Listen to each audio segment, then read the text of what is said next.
Assalamualaikum warahmatullahi wabarakatuh.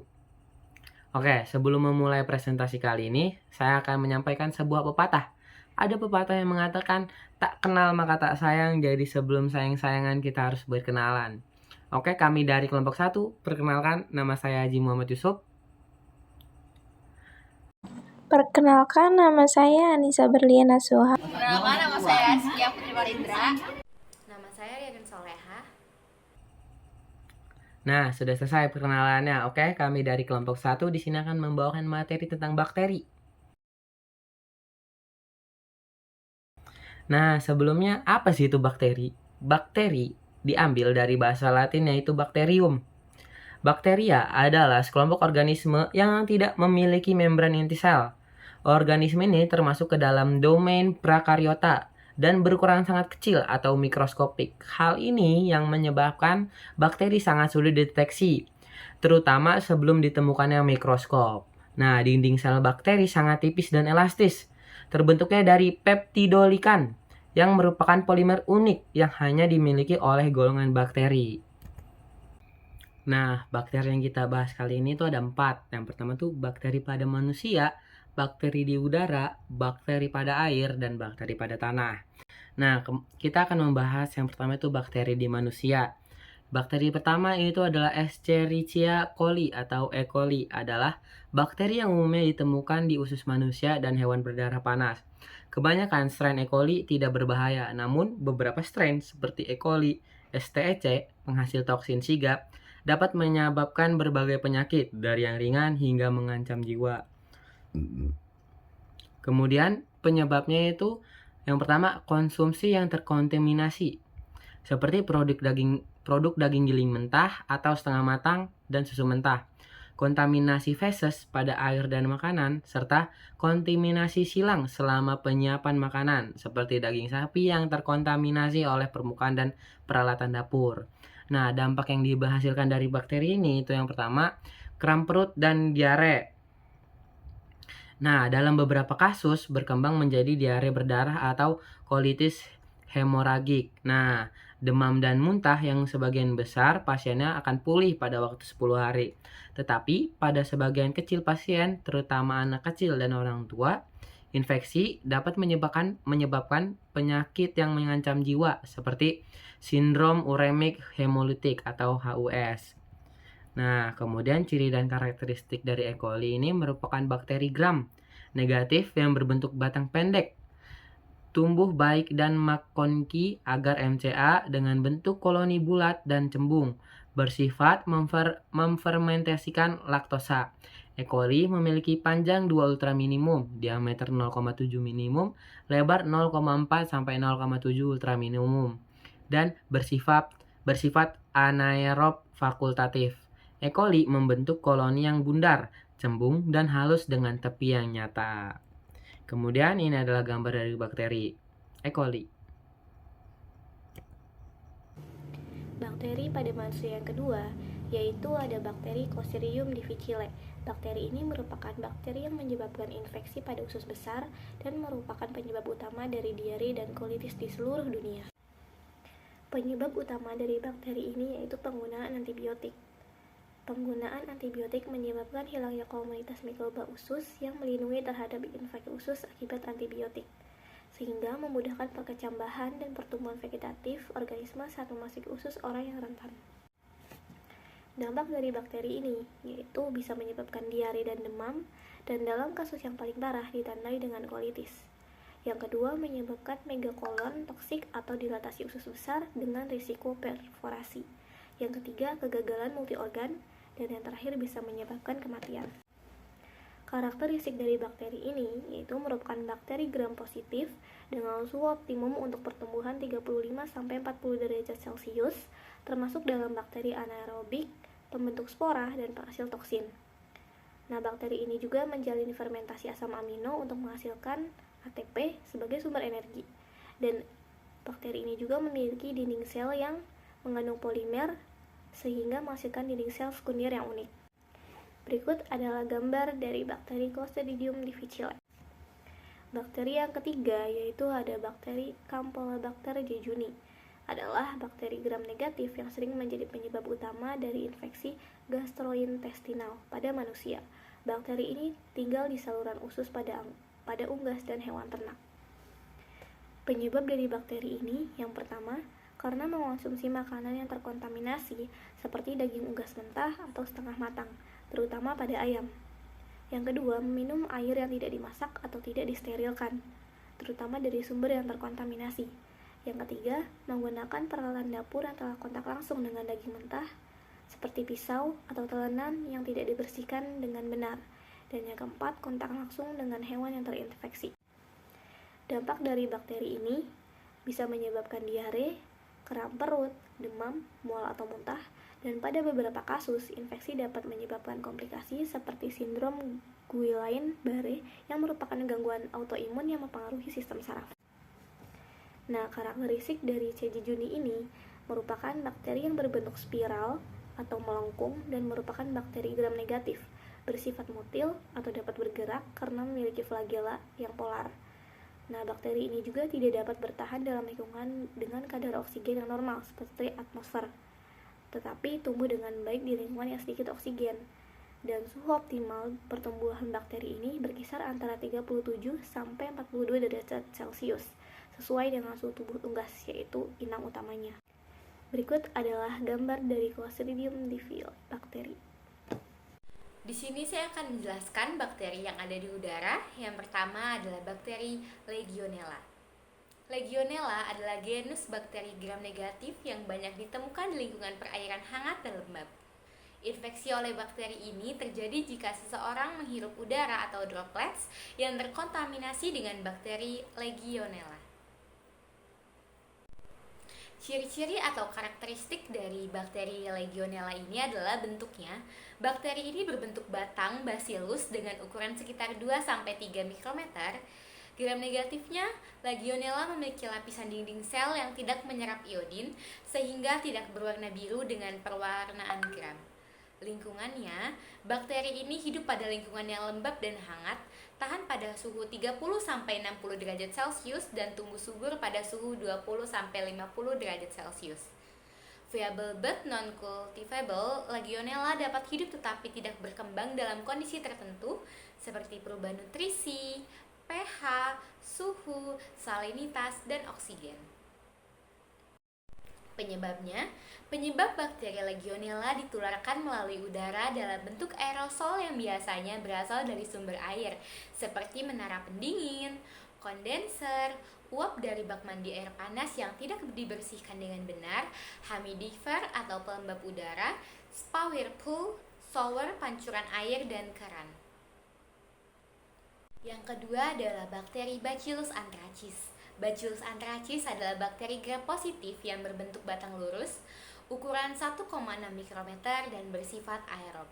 Bakteri ini dapat membentuk endospora yang tahan lama dan resisten terhadap kondisi lingkungan ekstrim. Dampak dari bakteri Legionellosis adalah infeksi akut pada saluran pernapasan bawah yang berbahaya dan dapat menyebabkan pneumonia parah.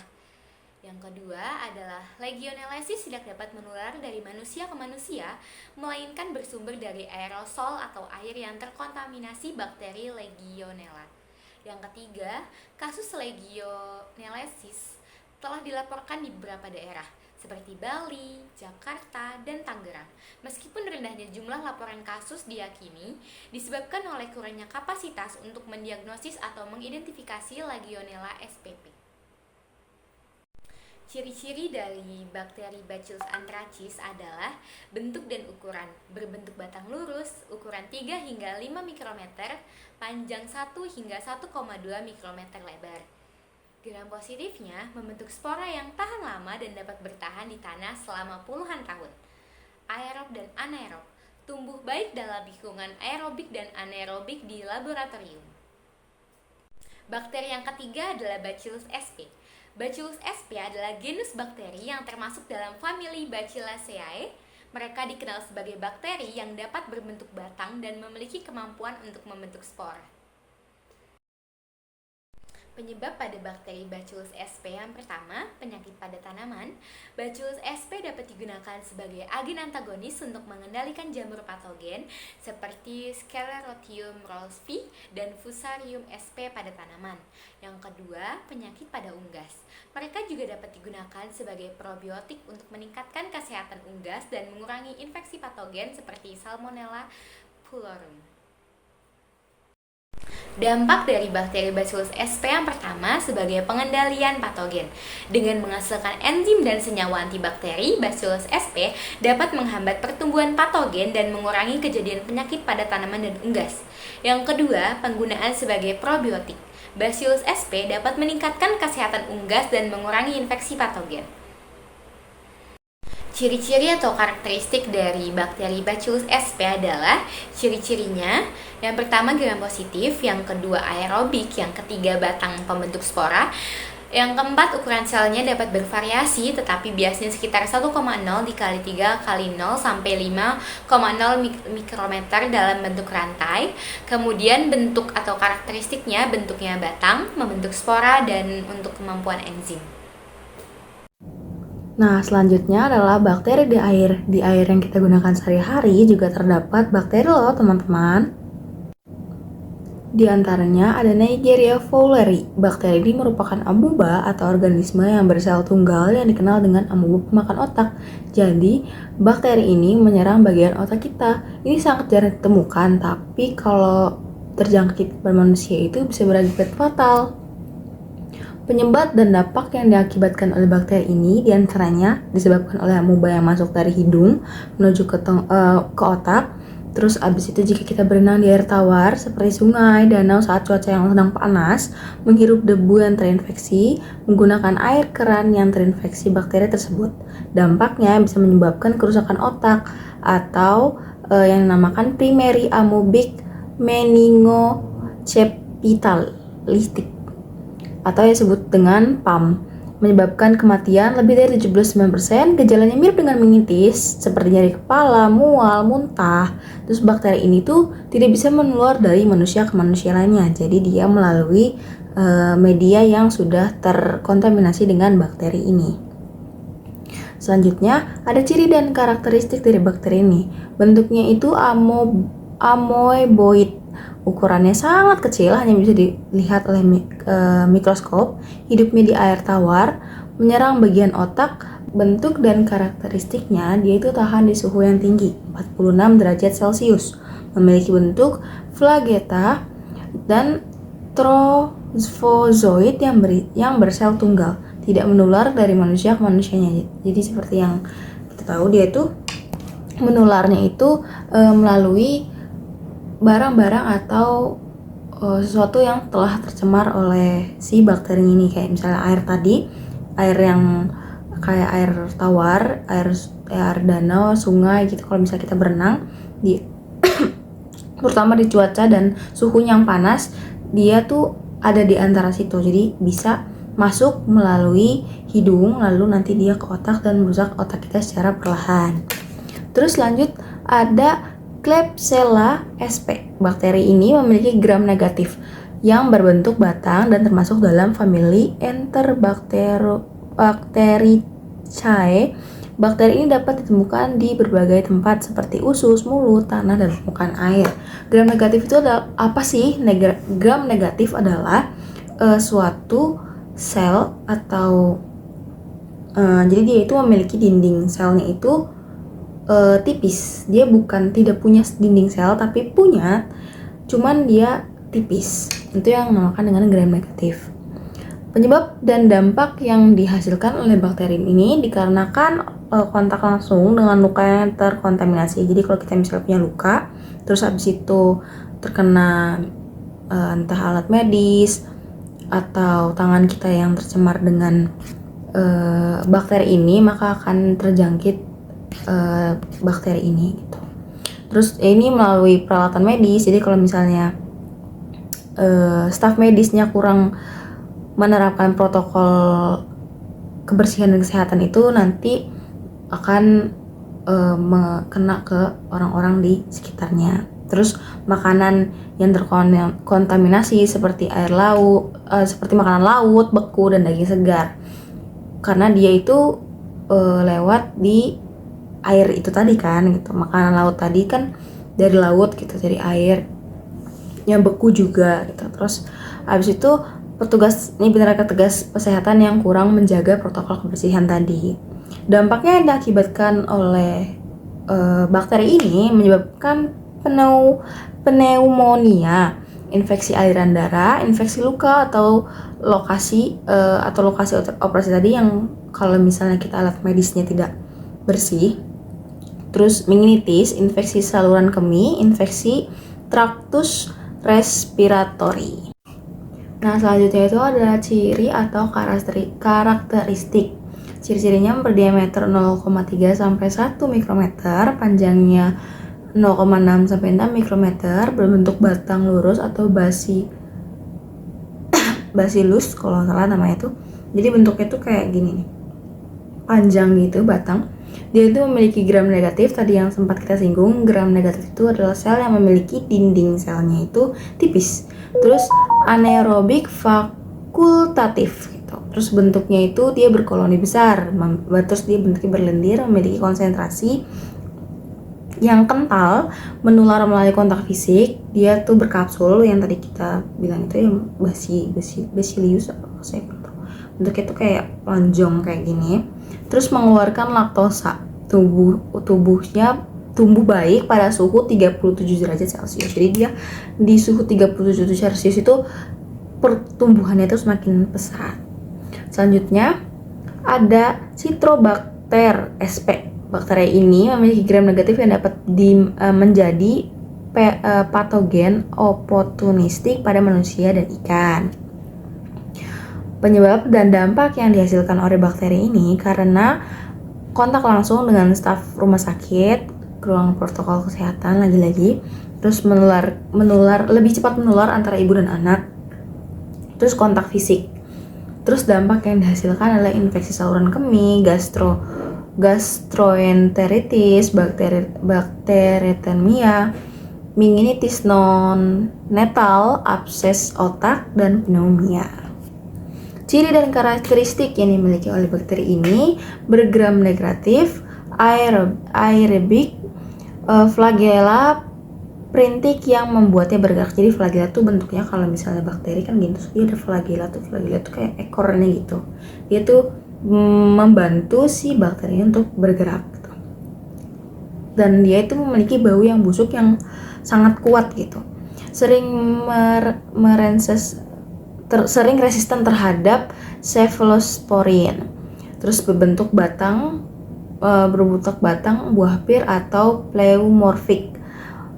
Non-motil, tidak dapat bergerak sendiri, sering berwarna kuning dalam suspensi sel karena adana sitokromsi. Macam-macam bakteri di tanah, antara lain ada yang pertama ini ada Agrobacterium, genus bakteri batang gram negatif dan motil kecil atau famili Rhizobiaceae, termasuk bentuk tanah yang secara kuat mereduksi nitrat dan beberapa patogen tanaman budidaya yang biasanya menyebabkan gals pada batang. Penyebab dan dampak. Penyebabnya, bakteri ini menginfeksi melalui bagian yang luka pada batang tanaman dan mengakibatkan tumor pada daerah sekitar akar dan batang tanaman. Kemampuannya yang dalam menyebabkan penyakit ini berhubungan dengan gen penginduksi tumor yang ada pada plasmid dijumpai dalam bakteri tersebut. Dampaknya ini ada dua. Yang pertama ada dampak negatif dan ada dampak positif. Dampak positifnya ini dapat meningkatkan produktivitas tanaman, pengendalian penyakit tanaman, dan pengurangan penggunaan pupuk kimia. Kemudian dampak negatifnya menyebabkan penyakit Crohn gall dengan mentransfer dan mengintegrasikan DNA bakteri atau tDNA ke dalam genom tanaman. Ciri-ciri atau karakteristiknya ini berbentuk batang kecil dan pendek. Pertumbuhannya optimal bakterium pada kisaran suhu 25 derajat hingga 30 derajat Celcius. Kemudian dapat ditemukan di tanah, akar tanaman, batang tanaman, atau terkadang dari sumber laut. Kemudian dapat bergerak dengan flagella peritrik. Yang kedua ada Pseudomonas. Pseudomonas adalah bakteri gram negatif aerobik atau batang yang tidak membentuk spora. Penyebab dan dampaknya. Penyebabnya ini Pseudomonas sering menghuni rumah sakit, wastafel, keran, pel, dan peralatan pernapasan. Penularannya ini dari pasien ke pasien lain melalui kontak dengan benda atau melalui konsumsi makanan dan air yang terkontaminasi. Dampaknya ini dapat menyebabkan berbagai infeksi pada host yang memiliki sistem kekebalan tubuh yang baik maupun yang mengalami gangguan kekebalan tubuh. Ciri-cirinya berbentuk batang dan terlihat sebagai tunggal, berpasangan, dan terkadang dalam rantai pendek. Berukuran lebar sekitar 0,5 hingga 0,8 mikron dan panjang 1,5 hingga 3,0 mikron. Bergerak aktif dengan satu flagel kutub atau single polar flagellum dan tidak memiliki spora. Tumbuhnya pada suhu 30 derajat hingga 42 derajat Celcius dan bersifat oksidasi positif. Yang terakhir, Rhizobium. Rhizobium adalah bakteri yang berasosiasi dengan tanaman leguminase. Polong-polongan berbentuk nodul atau bintil akar. Penyebabnya, rambut akar mengeluarkan flavonoid yang berasal dari eksudat bahan organik. Flavonoid berperan dalam menginduksi produksi ipotoligosakarida node faktor. Terjadi komunikasi sinyal antara mikroba tanah membentuk quorum sensing rhizobium di rhizosfer. Kemudian rambut akar mengkeriting dan mengalami deformasi. Lalu rhizobium masuk ke dalam jaringan akar. Dampaknya meningkatkan tinggi tanaman, berat polong basah, berat polong kering, berat biji kering, berat bintil akar. Ciri-cirinya, rhizobium yang menginfeksi akar kedelai merupakan galer tumbuh lambat 7 hingga 10 hari dalam pembentukan koloni. Koloni berbentuk ini ada berbentuk bulat dengan tepi keseluruhan tubuh atau sirkular, warna putih tak tembus cahaya, white opaque, atau putih susu milky, berkilau dan menonjol, atau bentuk lensa pada media conglomerate, dan mikroskopis berbentuk batang panjangnya 1,2 hingga 3,0 mikron dan lebar 0,5 hingga 0,9 mikron dan tidak berspora.